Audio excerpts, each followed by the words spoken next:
할렐루야. 서로 간에 교제하시겠습니다. 진리는 승리합니다.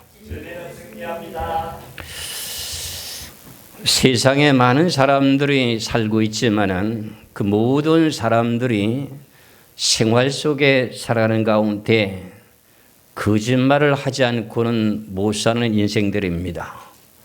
그런데 하나님은 거짓말을 못 하시는 분이시죠. 그래서 여러분들에게 늘 말씀드린 내용이 진리는 승리한다고 하는 것은 하나님께서 약속하신 예수 그리스도에 귀하신 진리는 마지막에는 승리한다, 그런 말의 의미의 뜻입니다. 예수님이 또 진리시기 때문에 예수님은 이기고 또 이기고 이기려고 하더라고 하는 말씀과 마찬가지로 끝까지 이기실 것입니다. 오늘은 이제 계시록의 7장 9절에서 17절까지 말씀을 제목을 말씀드린다면은 전 세계 구원받는 성도들이 큰 환난을 통과해서 이제 구원받게 되는 내용을 설명하고 있습니다. 그런데 이 내용과 환난 전에 들려받는 내용과의 차이점이 있지 않습니까? 우리는 이런 내용의 말씀을 잘 분별하시면서 왜 그러면 큰 환난을 통과해야 되는가, 그 원인을 알게 되게 되면은 환난 전에 들림과에 대한 그 내용의 차이점이 뭔지를 우리가 알 수가 있습니다. 그러면 오늘 본문의 말씀에 9절의 말씀을 놓고 보면은 9절 10절에 보면은 2일 후에 내가 보니 그럽니다. 계시록 7장 1절에서부터 8절까지 해서 이스라엘 백성들에게 각 지파별로다가 1만 2천씩 인을 치고 났으니까는 14만 4천인 인을 치고 난 2일 후에 내가 보니 각 나라와 족속과 백성과 방언에서 아무도 능히 쓸 수 없는 큰 무리가 나와 흰 옷을 입고 손에 종려가지를 들고 보좌 앞과 어린 양 앞에 서서 큰 소리로 외쳐 이르되 구원하심이 보좌에 앉으신 우리 하나님과 어린 양에 있도다 하니 그랬어요. 그러면은 이 오늘 본문이라고 하는 내용의 계시록 7장 9절에서 10절까지 말씀을 놓고 보니까 전 세계 모든 나라 백성들이 이제 큰 환난을 통과해서 어린 양의 피에 꽃을 씻어서 희게 되었다고 하는 그 내용이 오늘 가장 중요한 핵심 중에 하나입니다. 그런데 이 내용의 말씀은 1.1에도 가감할 수가 없는데 각 나라와 하면은 전 세계의 모든 나라를 보고 말하는 거죠. 그러면서 족속이라고 하는 족속은 여러 족속이 있습니다. 한 2만 족속 정도 되는 그런 내용이 있는데 그 족속과 백성과 방언에서 방언이라고 하는 언어 자체가 약 7천 종류가 된다고 합니다. 방언에서 아무도 능히 셀 수 없는 큰 무리가 나와서 그랬어요. 아무도 셀 수 없다고 하는 그 내용의 자체는 이제 지난 시간에도 말씀드린 내용과 마찬가지로 로마서 11장 25절의 말씀을 놓고 보면은 이방인의 충만한 수가 차는 것을 말하게 됩니다. 그것이 오늘 이제 계시록의 7장 9절의 말씀과의 일치되는 내용입니다. 로마서 1장 25절에 보면은 형제들아 너희가 스스로 지있다 하면서 이 신비를 너희가 모르기를 내가 원하지 아니하노니 이 신비는 이방인의 충만한 수가 들어오기까지 이스라엘에는 도로는 우둔하게 된 것이니라. 이방인의 충만한 숫자, 이스라엘 나라 외에 이제 전 세계 모든 예수를 믿는 사람들의 구원의 숫자를 보고 어디 이방인의 충만한 수가 차야 된다는 거죠. 그 내용의 말씀이 오늘 본문이라는 9절에 이일 후에 내가 보니 각 나라와 족속과 백성과 방언에서 아무도 능히 셀 수 없는 큰 무리가 이게 능히 셀 수 없는 신물입니다. 흰옷을 입고 손에 종려가지를 들고 보좌 앞과 어린 양 앞에 서서 큰 소리로 외쳐 이르되 구원하심이 보좌에 앉으신 우리 하나님과 어린 양에게 있도다 이렇게 말씀하고 있습니다. 그럼 이렇게 각 나라와 족속에게서 방언에서 능히 셀 수 없는 흰 무리가 예루살렘에서부터 복음이 전파되기 시작하면서 전 세계로 전파되어야 되는 내용의 뜻이 나오죠. 그렇죠? 제가 이제 마태복음 24장 14절에서 말씀드린 것과 마찬가지로 이 천국 복음이 모든 민족에게 증거되기 위하여 온 세상에 전파되리니 그제야 끝이 오리라. 그러면 이렇게 되게 되는 동기가 오늘 본문이라고 하는 계시록 7장 9절에서 17절까지 말씀이 이루어지기까지는 전 세계 복음이 전파돼야 각 나라와 족속과 백성과 방언에서 아무도 느낄 수 없는 숫자에 대한 충만한 수가 차게 되는 것이죠. 그렇죠? 그런데 그 내용 가운데 이 신무리들이 손에 종려가지를 들었다고 이렇게 말하고 있습니다. 종려가지라고 하는 내용의 뜻은 무엇일까요? 예수 그리스도를 믿는 믿음을 가진 백성들에게 숫자가 지금 종려나무같이 번성한다고 하는 그 내용의 뜻입니다. 이 내용의 말씀을 여러분들이 잘 알고 계시다시피 시편 92편 12절의 말씀을 보시면은 시편 92편 12절에 의인은 종려나무같이 번성하며 레바논의 백향목같이 성장하리로다. 그러니까 항상 예수 그리스도에 귀하신 복음을 듣고 구원받은 그 백성도로요, 예수를 진실하게 믿고 구원을 받았다면 그 백성들이 남에게 복음을 전하고 전해서 어떻게 돼요? 그게 종려나무같이 그렇게 번성한답니다. 종려나무라고 하는 내용 자체는요, 메마른 땅에서도 자라면서도 그것이 잘 번식되는 그 내용을 비유하고 있습니다. 그래서 이렇게 충만한 수가 차게 됐다고 하는데 그 내용이 누구 때문에 구원이 이루어지느냐? 10절의 말씀에 큰 소리로 외쳐 이르되 구원하심이 보좌에 앉으신 우리 하나님과 어린 양에게 있도다니 모든 천사가 보좌와 장로들과 내 생모의 주위에 서 있다가 보좌 앞에 엎드려 얼굴을 대고 하나님께 경배하 이르되 아멘. 찬송과 영광과 지혜와 감사와 존귀와 권능과 힘이 우리 하나님께 세세토록 있을지어다 하더라. 구원하심이 누구한테 있다는 거지요? 하나님과 어린 양이 있다고 하잖아요.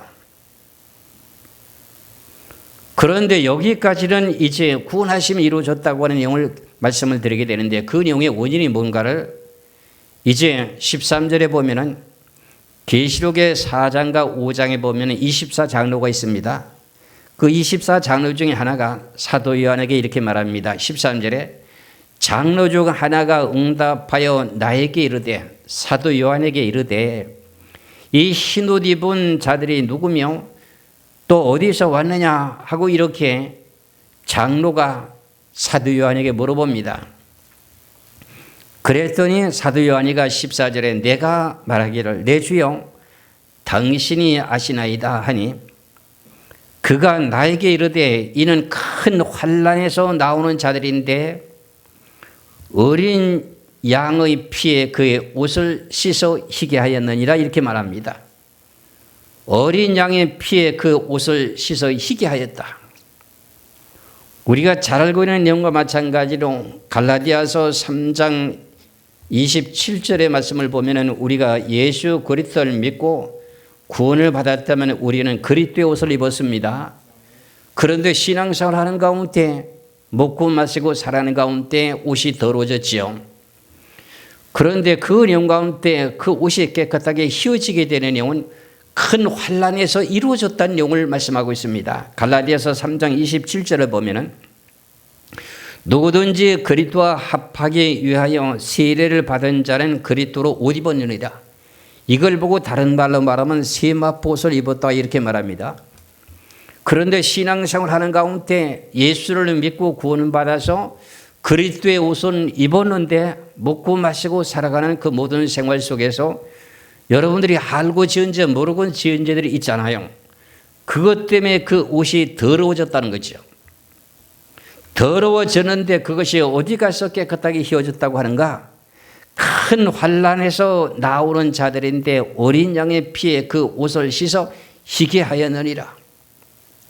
큰 환난이라고 하는 내용 자체는 어떤 내용을 말씀하시는가 하는 내용은 7년 환난 전체를 말합니다. 7년 동안의 환난 가운데서 전 3년 반에는 무력과 무력으로 전쟁을 하는 것이 3년 반이고 그 다음에 후 3년 발에는 수정 통치를 하게 되는 짐승들이 이 지구를 전체적으로 통체적으로 다스리게 되는 짐승 통치장이 됩니다.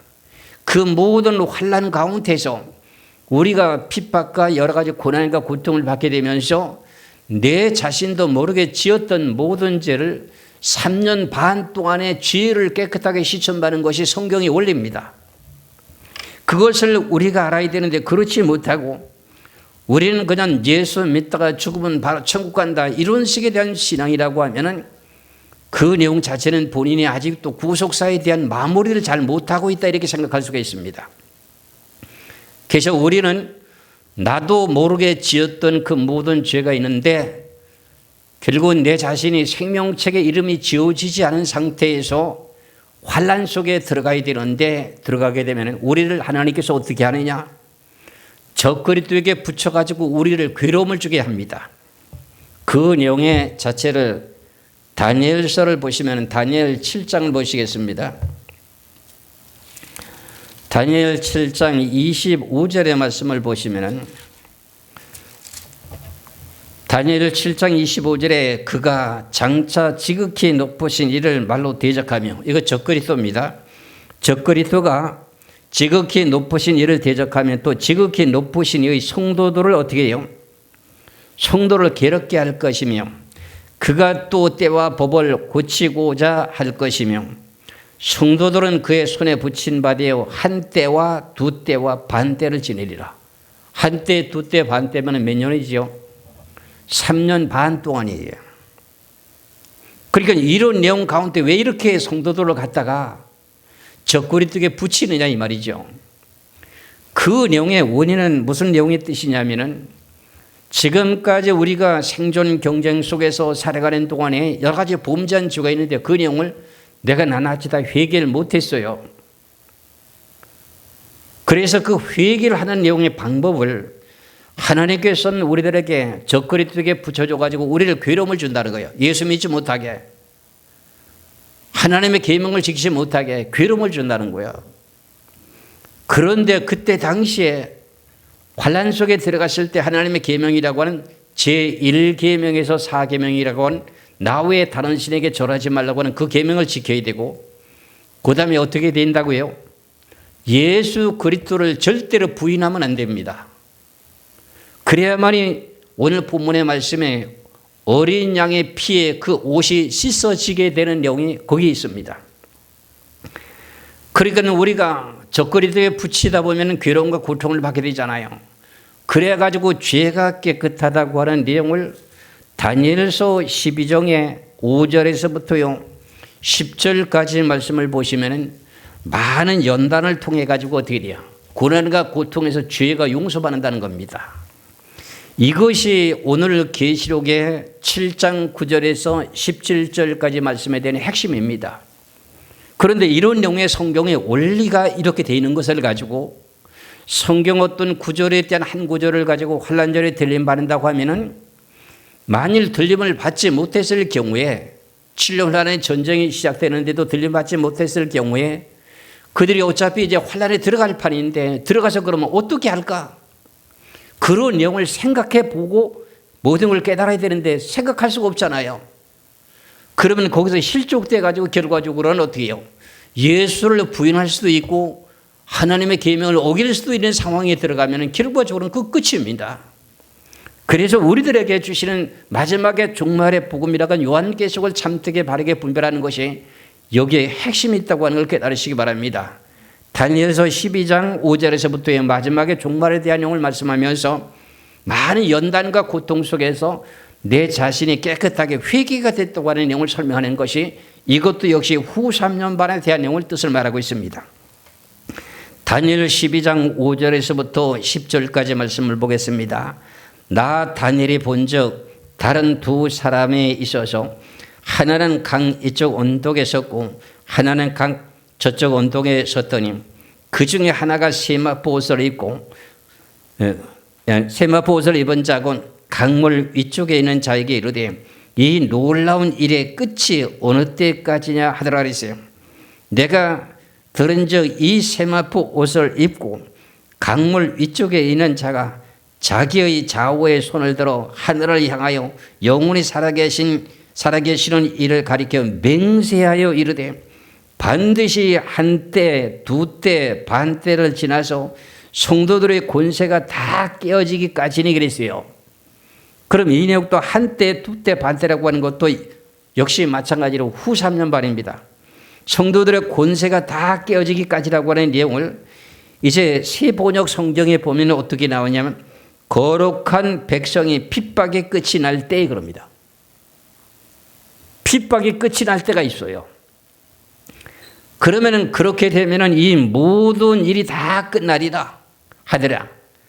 내가 듣고도 다니엘이 듣고도 깨달지 못한지라 내가 이르되 내 주여 이 모든 일의 결국이 어떠하겠나이까 하니 그가 이르되 흰옷 입은 그 내용이 천사입니다. 그가 이르되 다니엘아 갈지어다 이 말은 마지막 때까지 간수하고 복말지니라.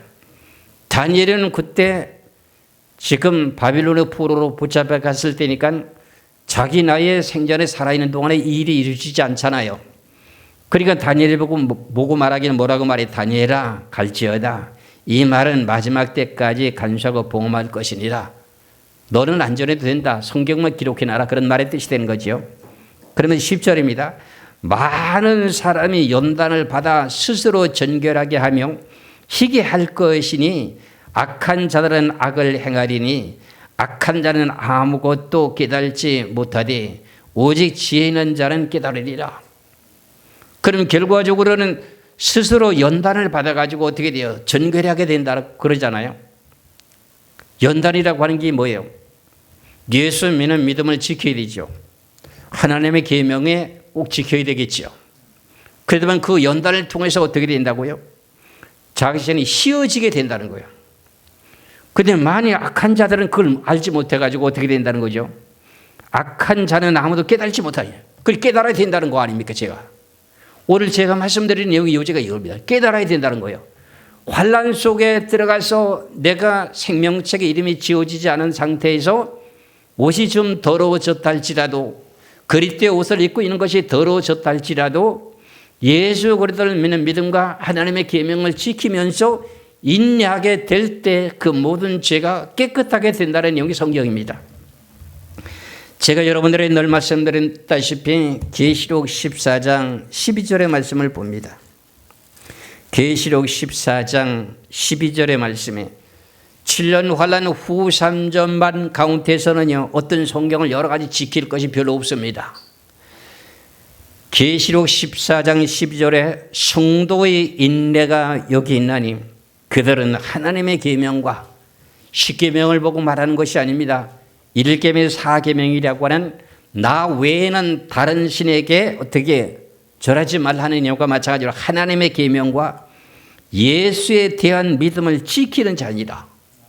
7년 환난 가운데서 우리를 갖다가 적그리스도께 붙여서 괴로움을 주게 되는데 예수를 믿지 못하게 하지요. 우상에게 절하라고 하지요. 그러면 그 내용 가운데 우리는 우상에 절해야 되겠습니까? 안 해야 되겠습니까? 안 하다 보니까 어떻게 괴로움이 닥치겠지요. 예수를 믿지 말라고 하는 예수를 믿는다고 하게 되니까 결과적으로 우리에게 핍박이 오겠지요. 그렇죠? 그럴 때 우리는 끝까지 인내하라. 인내가 뭐예요? 참아야 된다는 거예요. 참으면서 결과적으로 어떻게 해요? 적그리스도의 고난을 통해서 어떻게 돼요? 내 자신이 선결하게 깨끗하게 시침을 받아야만이 오늘 본문에서 말씀하시는 계시록의 7장에 나오게 되는 이제 14절의 말씀 계시록 7장 14절에 내가 말하기를 내 주여 당신이 아시나이다 하니 그가 나에게 이르되 이런 큰 환난에서 나오는 자들인데 어린 양의 피에 그의 옷을 씻어 희게 하였느니라. 큰 환난에서 나온다고 하는 내용만 말씀드렸지 환난에서 어떻게 하라고 내용은 성경에서 다른 내용을 찾아야 되죠. 그래서 저나 여러분이나 지금까지 이런 내용을 알고 있기 때문에 여러분들이 더욱더 열정적으로 신앙생활을 하면서 내 자신이 생명책에 이름이 지워지면 안 됩니다. 생명책에 한 번 이름이 기록되면 영원히 지워지지 않는다고 하는 내용도 있는데 안 그렇습니다.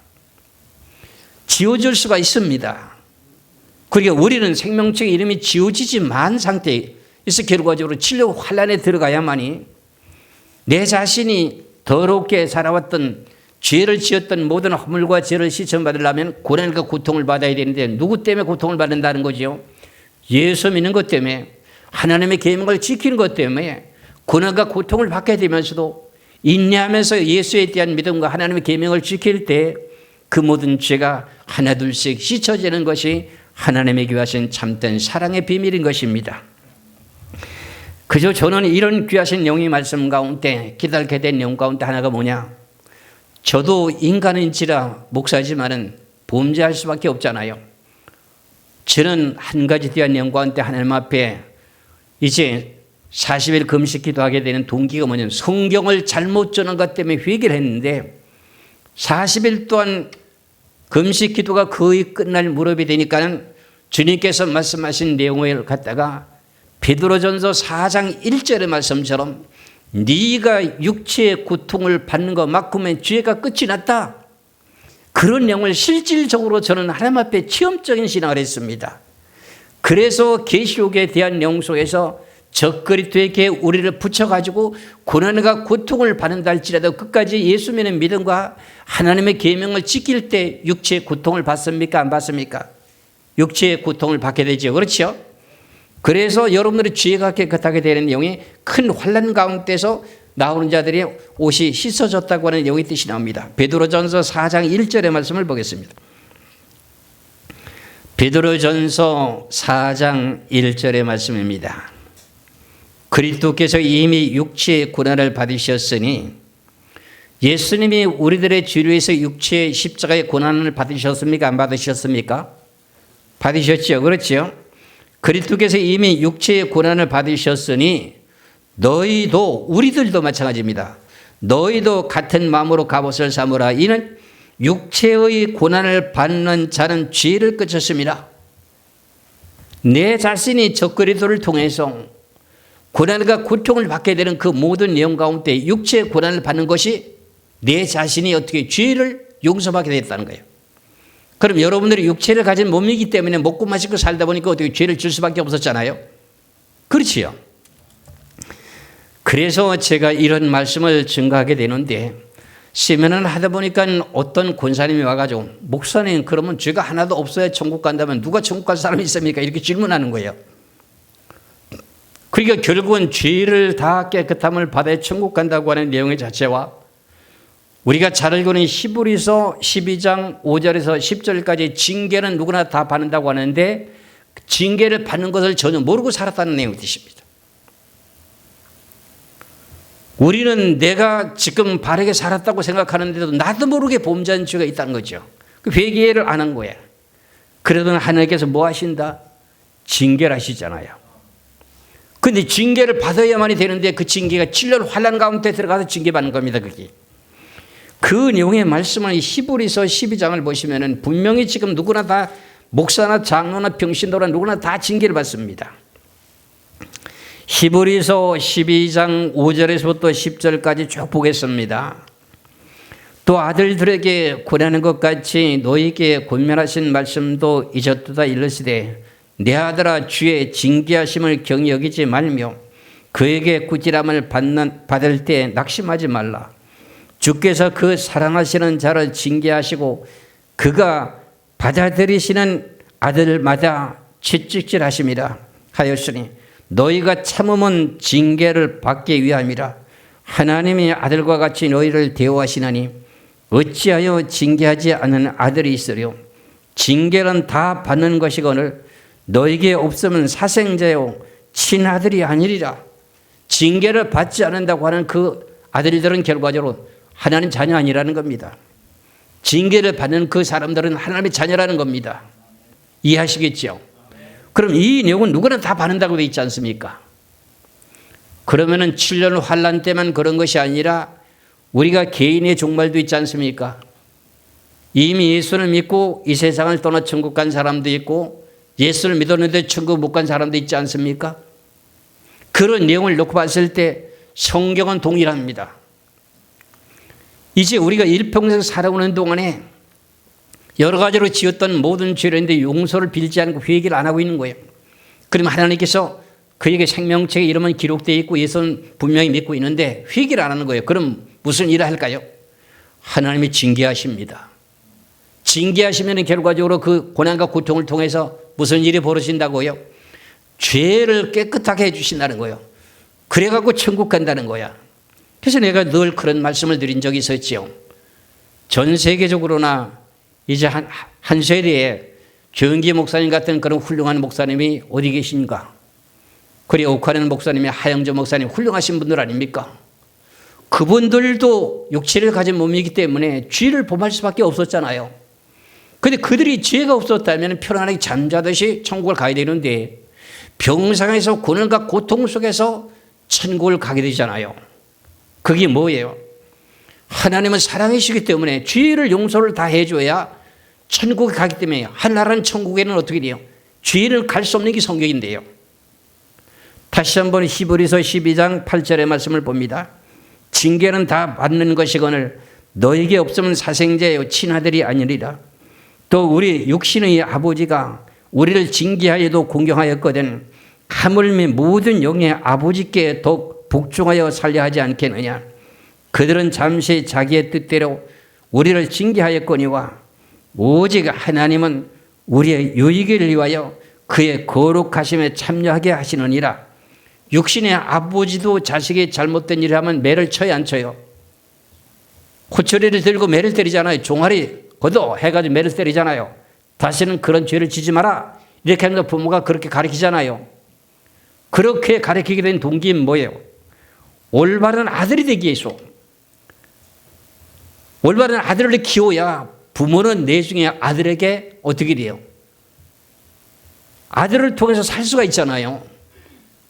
아들을 잘 키워놔야 아들이 부모를 공경할 거 아니에요. 그래서 이렇게 자기 육신의 아버지도 자기 자신의 육신을 위해서 이렇게 자식을 어떻게 징계하거늘 하물며 하나님이 하나님의 자녀를 징계하지 않겠느냐. 하나님은 하나님의 자녀를 징계하는데 어떻게 한다?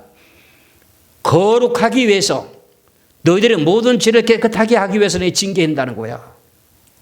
그래서 제가 앞서서 비유로 말씀드린 내용과 마찬가지로 그 훌륭했던 목사님들도 징계를 통해서 병상에서 고난과 고통 속에 천국 가는 그 내용의 모습을 보게 될 때 하나님은 공의로운 하나님이라는 겁니다.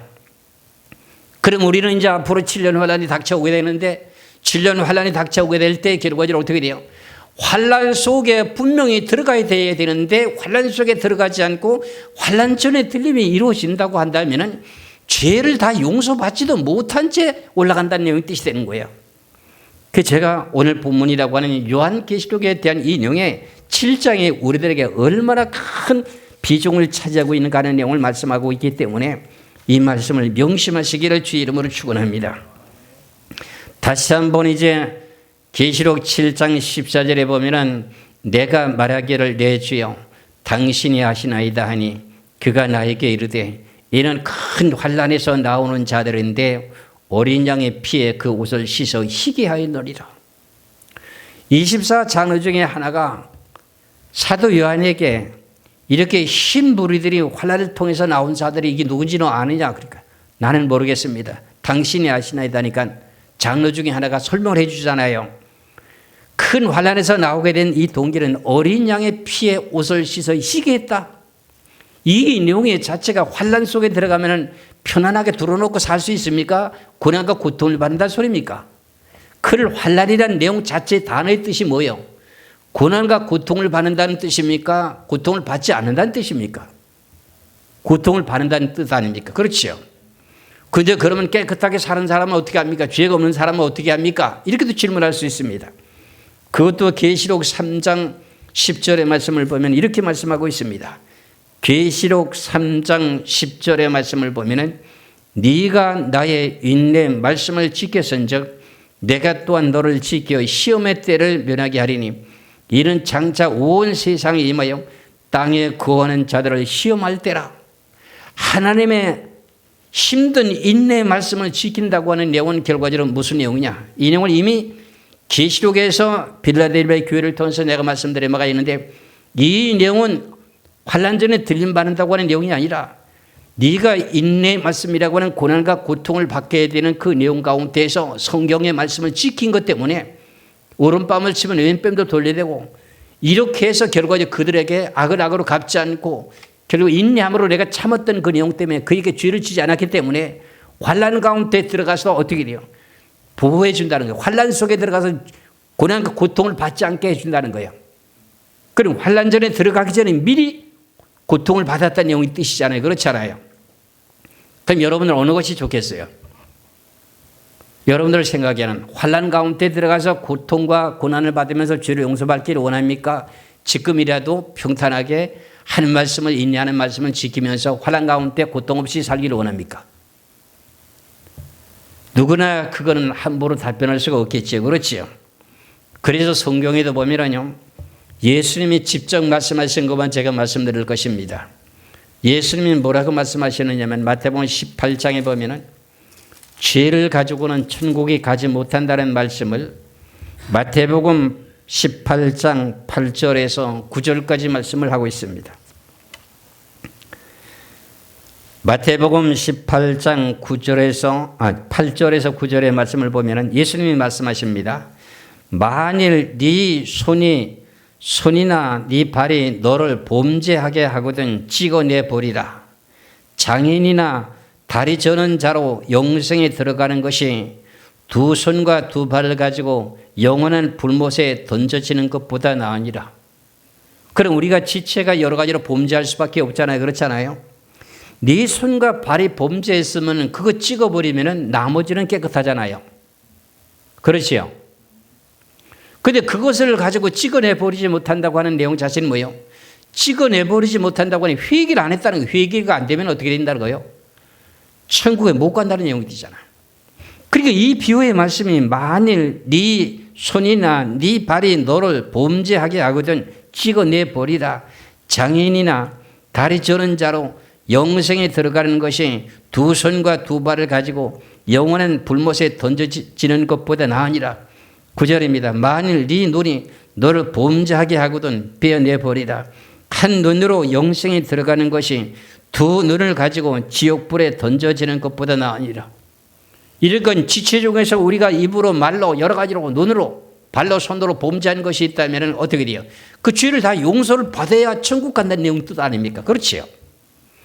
그렇기 때문에 이런 내용의 말씀 가운데 오늘 계시록에서 7장에서 말씀하신 내용이 14절에 내가 말하기를 내 주여 당신이 아시나이다 하니 그가 나에게 이르되 큰 환난에서 나오는 자들인데 어린 양의 피에 그 옷을 씻어 희게 하였느니라.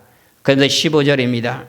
그러므로 그들이 하나님의 보좌 앞에 있고 또 그의 성전에서 밤낮 하나님을 섬김에 보좌에 앉으시니까 그들 위에 장막을 치시니라. 큰 환난을 통과해가지고 어린 양의 피에 그 옷을 씻어 희게 했으면은 모든 죄가 깨끗하게 회개됐다는 거잖아요. 그렇잖아요. 그리고 나서 하나님의 보좌 앞에 가서 밤낮 하나님을 섬겼대. 하늘에 가서 밤낮 하나님을 섬겼다고 하는 내용이 무슨 뜻이에요? 우리가 잘 알고 있는 이사야 43장 21절의 말씀을 보면은 하나님께서 우리를 창조하게 된 내용의 목적을 말씀하고 있지 않습니까? 이사야 43장 21절에 이사야 43장 21절에 보면 이 백성은 내가 나를 위하여 지었나니 나를 찬송하게 하려 함이니라. 그래서 구원받은 백성들은 하늘나라 가서 영원토록 하나님을 섬기게 되는데 밤낮 하나님을 섬기는 것이 뭔가 했더니 찬송을 하는 거였어요. 그래서 앞서서 계시록의 7장 1절에서 8절까지의 12지파들에게 1만 2천세의 인을 치게 된 동기를 내가 하늘나라 가서 반열별로 나눠가지고 하나님을 영원토록 찬송하기 위해서 반열을 나누기 위해서 14만 4천의 인을 친 거라고 내가 설명한 내용이 여기 있습니다.